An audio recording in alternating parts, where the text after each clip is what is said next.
Omo. I don't have my own 5 billion naira alert received. Billionaire. The night John Adewale checked his lottery ticket, he thought his eyes were deceiving him. The television numbers glowed like they were mocking him. 17, 29. He had just won 5 billion naira.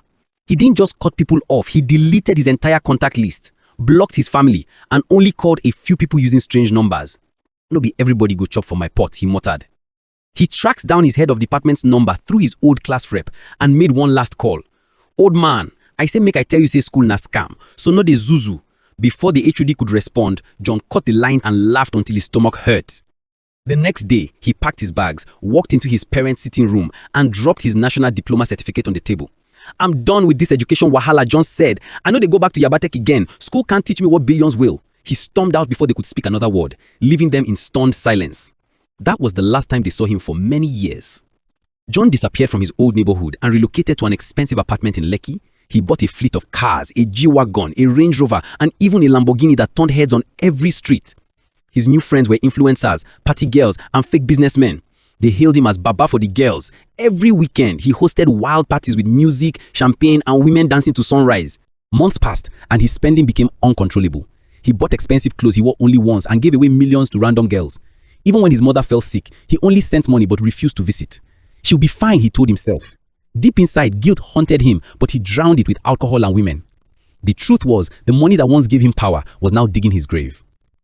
Then came the first blow. His landlord gave him an eviction notice for unpaid rent. John laughed. Me, evicted. He checked his account and froze. Overdrawn. The investments he thought were growing had crashed. His so-called friends vanished overnight, and the girls who once called him Baba for the girls stopped answering his calls. For the first time, he tasted loneliness in its purest form. One by one, his possessions disappeared. He sold his cars, his designer watches, even his last iPhone. Creditors began hunting him like wild dogs. John Adewale, pay us our money, they shouted outside his gate. He had nowhere to run. He was ashamed of going back to his parents. Meanwhile, they had no way to reach him. His world collapsed faster than a house of cards. When he could no longer afford a roof over his head, his landlord threw his belongings into the street. John sat on the pavement, staring at the chaos around him. People who once praised him now whispered and mocked him. "Now that Billionaire will win jackpot be this," one man said, laughing. John wanted to vanish into thin air. For the first time in his life, he felt the sting of shame. He wandered the streets of Lagos, begging for food. The same city that once bowed before him now spat him out.